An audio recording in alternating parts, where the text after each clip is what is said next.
بسم الله الرحمن الرحيم. بسم الله الرحمن الرحيم. الحمد لله رب العالمين والعاقبة للمتقين والصلاة والسلام على أشرف الخلق والمرسلين وعلى آله وأصحابه وأتباعه أجمعين أما بعد. عزیز طلبہ، آج کتاب الہدایہ جو ثالث کا سبق نمبر 110 ہے، اور اس سبق میں ہم انشاءاللہ جنس وجود المسلم فیہ من حین العقد الى حین المحل کے متعلق بات کریں گے، اور کتاب کی عبارت ولا يجوز السلم سے لے کر اعتبارا بالسلم فی اللحم عنده تک ہوگی۔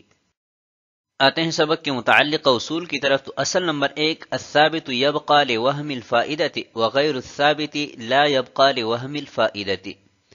کہ ثابت شدہ امر وہ فائدے کے وہم کے واسطے باقی رکھا جاتا ہے، اور غیر ثابت کو وہم فائدہ کے لیے باقی نہیں رکھا جاتا۔ فصول میں بھی انشاءاللہ اس کی تفصیل آ جائے گی، اور پہلے بھی اس اصل کی تفصیل گزر چکی ہے۔ اصل نمبر 2، الاستقراض لا يصح الا فی المثلیات، کہ قرض یہ صرف مثلیات میں ہی جاری ہو سکتا ہے، غیر مثلیات میں اصلاً جاری نہیں ہو سکتا، البتہ طبعاً جاری ہو سکتا ہے، جس کی تفصیل پہلے گزر چکی ہے۔ آتے ہیں سبق کے متعلقہ فصول کی طرف۔ تو جنس ہے وجود المسلم فیہ من حین العقد الى حین المحل۔ تو اس جنس کو کل 5 فصول میں تقسیم کیا ہے۔ فصل نمبر 1، المسلم فیہ موجود من حین العقد الى حین الحلول، کہ مسلم فی عقد سے لے کر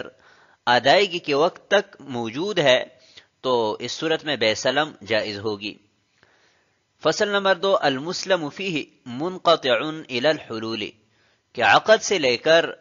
حلول تک مسلم فی منقطع ہے، تو اس صورت میں بے سلم باطل ہے۔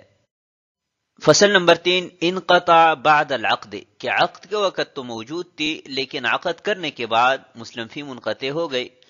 تو اس صورت میں بے سلم باطل نہیں ہوگی، اس لیے کہ ہم نے اصل پڑھا تھا کہ ثابت یبقى لوہم الفائدہ، کہ جو ثابت شدہ چیز ہے وہ وہم فائدہ کے لیے باقی رکھا جاتا ہے۔ یہاں پر عقد کے وقت چونکہ مسلم فی ثابت تھی، تو ابھی آنے والے زمانے میں اس کے موجود ہونے کا امکان ہے، تو اس وہم کی بنا پر اس عقد کو باقی رکھا جائے گا، باطل نہیں ہوگا۔ المسلم فیہ منقطع عند العقد، اگر مسلم فی عقد کے وقت منقطع ہے تو اس صورت میں بے سلم باطل ہے۔ منقطع عند الحلول، مسلم فی حلول کے وقت منقطع ہے تو اس صورت میں بھی بے سلم باطل ہوگی۔ آتے ہیں کتاب کی عبارت کی طرف۔ قال ولا يجوز السلم حتى يكون المسلم فيه موجودا من حين العقد إلى حين المحل، حتى لو كان منقطعا عند العقد موجودا عند المحل أو على العكس أو منقطعا فيما بين ذلك لا يجوز عندنا. وقال الشافعي رحمه الله تعالى يجوز إذا كان موجودا وقت المحل لوجود القدرة على التسليم حال وجوبه. ولنا قوله عليه الصلاة والسلام لا تسلف في الثمار حتى يبدو صلاحها، ولأن القدرة على التسليم بالتحصيل فلا بد من استمرار الوجود في مدة الأجل ليتمكن من التحصيل. ولو انقطع بعد المحل فرب السلم بالخيار، إن شاء فسخ السلم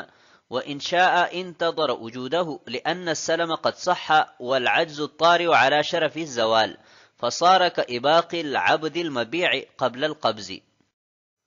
اور بے سلم جائز نہیں ہے یہاں تک کہ مسلم فی موجود ہو عقد کے وقت سے لے کر ادائیگی کے وقت تک۔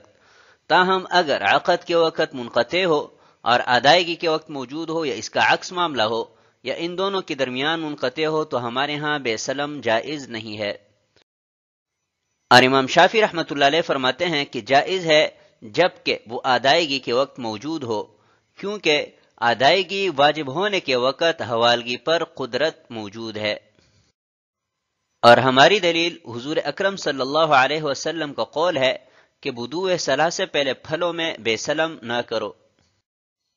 اور اس لیے بھی کہ حوالگی پر قدرت یہ حاصل کرنے پر موقوف ہے، لہذا مسلم فی کا مدت اجل میں مسلسل باقی رہنا ضروری ہے تاکہ حاصل کرنا ممکن ہو۔ اور اگر مسلم فی ادائیگی کے وقت کے بعد منقطع ہو جائے تو رب السلم کو خیار ہے، چاہے بے سلم فسخ کریں اور چاہے مسلم فی کے پائے جانے کا انتظار کریں، اس لیے کہ سلم درست واقع ہوا ہے، اور مسلم علیہ پر طاری ہونے والا عجز وہ زائل ہونے کے کنارے پر ہے، پس یہ قبضہ سے پہلے فروخت کیے ہوئے غلام کے باغنے کی طرح ہوا۔ قال ولا يجوز السلم حتى يكون المسلم فيه موجودا۔ اس عبارت میں یہ مسئلہ بیان کیا گیا ہے کہ صحت سلم کے لیے مسلم فی کا عقد کے وقت سے لے کر ادائیگی کے وقت تک پایا جانا یہ ضروری ہے کہ نہیں ہے، تو اس میں اختلاف ہے احناف اور شوافع کے مابین۔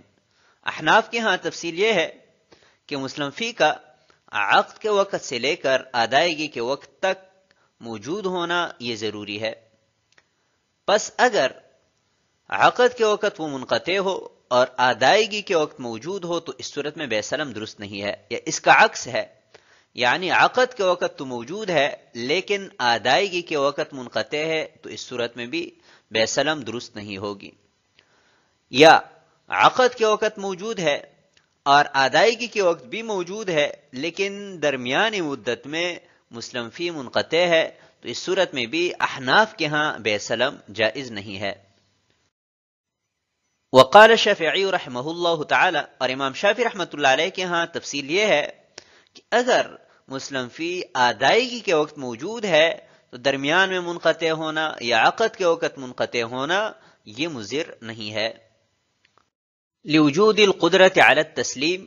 امام شافعی رحمۃ اللہ علیہ کی دلیل یہ ہے کہ جس وقت ادائیگی واجب ہے، یعنی ادائیگی کے لیے جو وقت مقرر کیا گیا ہے، اس وقت مسلم الیہ مسلم فی کے حوالگی پر قادر ہے، لہذا یہ کافی ہے۔ ولنا قوله علیہ الصلاۃ والسلام، صاحب ہدایہ احناف کی طرف سے حضور اکرم صلی اللہ علیہ وسلم کا قول بطور دلیل ذکر فرما رہے ہیں، جو کہ ابو داؤد کی روایت ہے۔ صاحب ہدایہ نے صرف ایک ٹکڑا ذکر فرمایا ہے، پوری روایت ایسی ہے کہ عن ابن عمر رضی اللہ تعالی عنہ ان رجلا اسلف رجلا فی نخل فلم تخرج تلك السنة شيئا فاختصم الى النبي صلی اللہ علیہ وسلم فقال بما تستحل ماله اردد عليه ماله ثم قال لا تسلفوا في النخل حتى يبدو صلاحه۔ اس حدیث شریف سے معلوم ہوا کہ مسلم فی کا بے سلم کے وقت قابل انتفاع ہونا ضروری ہے، تو جو مبی بے سلم کے وقت سرے سے موجود ہی نہ ہو، نہ مسلم علیہ کے پاس اور نہ ہی بازار میں، تو اس صورت میں بے سلم کیسے جائز ہوگی؟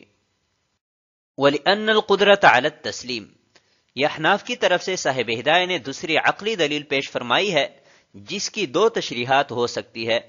پہلی تشریح یہ کہ تحصیل بار بار حاصل کرنا، تو بے سلم چونکہ غربا کی بے ہے، لہذا مسلم علیہ بار بار خرید اور فروخت کی طرف محتاج ہوگا تاکہ ادائیگی کے وقت تک وہ مسلم فی آہستہ آہستہ جمع کر کے مہیا کر سکیں۔ اور دوسری تشریح ہو سکتی ہے کہ حوالگی یہ حاصل کرنے پر موقوف ہے، یعنی جب مسلم علیہ کو مسلم فی ملے گا تب ہی تو حوالے کرے گا، تو جب بازار سے وہ منقطع ہے، بازار میں موجود نہیں ہے، تو حاصل نہیں کر سکے گا، اور عدم تحصیل کی وجہ سے تسلیم ممکن نہیں ہوگی، لہذا عقد کے وقت سے لے کر ادائیگی کے وقت تک مسلم فی کا پایا جانا یہ ضروری ہے۔ وَلَوْ انْقَطَعَ بَعْدَ الْمَحَلِّ، یہاں سے صاحب ہدایہ ایک تفریح ذکر فرما رہے ہیں کہ اگر مسلم فی وقت ادائیگی کے بعد منقطع ہو جائے تو اس انقطاع کی وجہ سے بے سلم باطل ہوگی یا باقی رہے گی، تو یہ مسئلہ مختلفی ہے جمہور احناف اور شوافع کے مابین۔ اور احناف میں سے امام ظفر رحمہ اللہ تعالی کا قول بھی شوافع کے ساتھ ہے کہ انقطاع کی وجہ سے چونکہ عجز متحقق ہوا اس لیے بے سلم باطل ہو جائے گی، اور جمہور احناف کے ہاں بے سلم باقی ہے اور رب السلم کے اختیار ہے، چاہے بے سلم فسخ کریں اور چاہے مسلم فی کے وجود کا انتظار کریں۔ لأن السلم قد صح، یہ احناف کی دلیل ہے کہ شرائط صحت سلم پائے جانے کی وجہ سے بے سلم درست ہے، البتہ مسلم علیہ پر عارضی طور پر عجز کے طاری ہونے کی وجہ سے رب السلم کو اختیار دیا جائے گا، چاہے وہ بے سلم فسخ کریں اور چاہے مسلم فی کے وجود کا انتظار کریں۔ فصار كإباق العبد المبيع،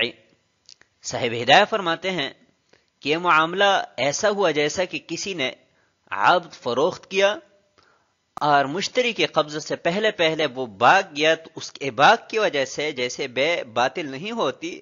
ایسے یہاں پر مسلم علیہ پر عارضی طور پر جو عجز طاری ہوا ہے، اس کی وجہ سے بھی بے سلم باطل نہیں ہوگی۔ اور علامہ عینی رحمہ اللہ تعالی نے ذکر فرمایا ہے کہ امام شافعی رحمۃ اللہ علیہ کا قول جدید اور صحیح قول جمہور احناف کے ساتھ ہے۔ آتے ہیں اگلی عبارت کی طرف، قال ويجوز السلم في السمك المالح وزنا معلوما وضربا معلوما لأنه معلوم القدر مضبوط الوصف مقدور التسليم إذ هو غير منقطع،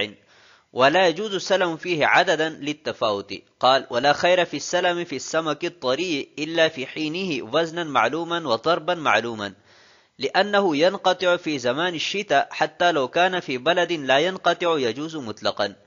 وإنما يجوز وزنا لا عددا لما ذكرنا. وعن أبي حنيفة رحمه الله تعالى أنه لا يجوز في لحم الكبار منها وهي التي تقطع اعتبارا بالسلم في اللحم عنده.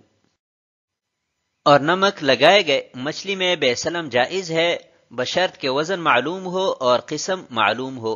اس لیے کہ مقدار معلوم ہے اور وصف منضبط ہے اور حوالگی پر قدرت موجود ہے، کیونکہ یہ منقطع نہیں ہوتی، اور اس میں عدد کے اعتبار سے تفاوت کی وجہ سے بے سلم جائز نہیں ہے۔ اور تازہ مچھلی میں بے سلم میں کوئی خیر نہیں ہے مگر اس کے وقت میں، بشرط کہ وزن معلوم ہو اور قسم معلوم ہو، اس لیے کہ یہ سردی کے زمانہ میں منقطع ہو جاتی ہے، حتیٰ کہ اگر کسی شہر میں منقطع نہ ہو تو یہ مطلقاً جائز ہے، اور یہ وزناً جائز ہے، عدداً جائز نہیں ہے، اس دلیل کی وجہ سے کہ جو ہم ذکر کر چکے۔ اور امام ابو حنیفہ رحمہ اللہ تعالی سے منقول ہے کہ بڑی تازہ مچھلیوں کے گوشت میں بے سلم جائز نہیں ہے، اور بڑی وہ ہوتی ہیں کہ جو کاٹی جاتی ہے، ان کے ہاں گوشت میں بے سلم پر قیاس کرتے ہوئے۔ وَيَجُوزُ السَّلَمُ فِي السَّمَكِ الْمَالِحِ، اس عبارت میں مسئلہ بیان کیا گیا ہے کہ وہ مچھلیاں کہ جن مچھلیوں کو نمک لگا کر محفوظ کیا جاتا ہے، تو اگر وزن معلوم ہے اور قسم معلوم ہے تو اس میں بے سلم جائز ہے، کیونکہ صحت سلم کے لیے مقدار کا معلوم ہونا، وصف کا منضبط ہونا اور حوالگی پر قدرت ہونا یہ کافی ہے۔ اگر یہ تین چیزیں موجود ہے تو بے سلم درست ہے، اور نمک لگائے گئے مچھلی میں یہ تینوں چیزیں چونکہ موجود ہوتی ہے، اس لیے ان میں بے سلم جائز ہے۔ ولا يجوز السلم فيه عددا، صاحب ہدایہ فرماتے ہیں کہ سمک مالح میں عدد کے اعتبار سے بے سلم جائز نہیں ہے، کیونکہ مچھلیوں میں بہت بڑا تفاوت ہوتا ہے، کچھ چھوٹی ہوتی ہے کچھ بڑی ہوتی ہے، جس کی وجہ سے مالیت میں بھی فرق آتا ہے، لہٰذا اگر عدد کے اعتبار سے بے سلم کی گئی تو رب السلم اور مسلم علیہ کے درمیان ادائیگی کے وقت جھگڑا ہوگا، رب السلم بڑی مچھلیوں کا مطالبہ کرے گا جبکہ مسلم علیہ چھوٹی مچھلیاں حوالہ کرے گا، لہٰذا جھگڑا سے بچنے کے لیے شریعت مطہرہ نے مچھلیوں میں عدد کے اعتبار سے بے سلم کو ناجائز قرار دیا۔ قال ولا خیر فی السلم فی السمک الطری، تازہ مچھلیوں میں بے سلم کا کیا حکم ہے؟ تو اس کا دار و مدار انقطاع عدم انقطاع پر ہے، یعنی اگر مچھلی عقد کے وقت سے لے کر ادائیگی کے وقت تک موجود ہے تو اس صورت میں تو بے سلم اس میں جائز ہوگی، اور اگر منقطع ہوتی ہے تو بے سلم جائز نہیں ہوگی۔ لہٰذا اگر کسی ملک یا شہر میں ہر وقت تازہ مچھلیاں دستیاب ہو، جیسا کہ ہمارے ہاں پاکستان میں یا دیگر ممالک میں ہر وقت تازہ مچھلیاں دستیاب ہوتی ہے، تو اس میں بے سلم جائز ہے بشرط کہ وزن معلوم ہو اور قسم معلوم ہو، کیونکہ مچھلی کی بہت ساری اقسام ہے اور قیمت میں بھی بڑا تفاوت ہوتا ہے، لہٰذا صحت سلم کے لیے ضروری ہے کہ وزن بھی معلوم ہو اور اسی طرح قسم بھی معلوم ہو اور ہر وقت ملتی بھی ہو۔ وَإِنَّمَا يَجُوزُ وَزْنًا، جیسا کہ سمک مالح میں عدد کے اعتبار سے بے سلم جائز نہیں ہے، ایسی ہی سمک طری یعنی تازہ مچھلی میں بھی عدد کے اعتبار سے بے سلم جائز نہیں ہے، کیونکہ تفاوت ہوتا ہے اور تفاوت کی وجہ سے بعد میں جھگڑے پیدا ہوتے ہیں۔ وعن ابی حنیفہ رحمہ اللہ تعالی، امام صاحب کے ہاں گوشت میں بے سلم جائز نہیں ہے، جس پر انشاءاللہ آنے والے سبق میں بالتفصیل بات کریں گے۔ تو اس پر قیاس کرتے ہوئے بڑی مچھلیوں کے گوشت میں بھی امام صاحب بے سلم کے عدم جواز کے قائل ہے، لیکن مفتابی قول یہی ہے کہ بڑی مچھلیوں کے گوشت میں بھی وزن کے اعتبار سے بے سلم جائز ہے حسب سابق تفصیل کے مطابق۔ تو آج کے سبق کو ہم اسی پر ختم کرتے ہیں۔ والسلام علیکم ورحمۃ اللہ وبرکاتہ۔